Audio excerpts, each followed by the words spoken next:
Ito ang pinakamalaking barko sa buong mundo.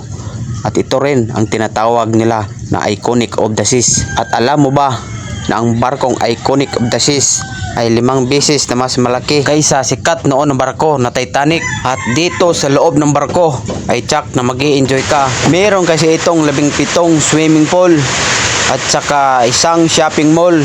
At higit sa lahat, meron din itong concert stadium. At halos wala rin namang pinagkaiba ang barkong ito sa mga sikat na pasyalan sa labas. Kasi meron din itong hotels, restaurant, shopping mall, palaruan ng mga bata. Kaya ang gagawin mo na lang dito, gumastos ng pera at mag-enjoy. Pero dito sa Pilipinas, kung kumikita ka lang ng minimum sa isang araw, siyak na ang barkong ito ay pangarap na lang para sa iyo. Dahil panigurado, pag sumakay ka sa barkong to, mabubutas ang bulsa mo. Dahil sigurado, ang mga pagkain at bilihin dito ay tsak na doble ang presyo kaysa karaniwan itong presyo sa labas. Kaya para sa akin na kumikita lang na 20 pesos sa isang araw, pangarap na lang para sa akin ang makasakay sa magara at magandang barkong yan.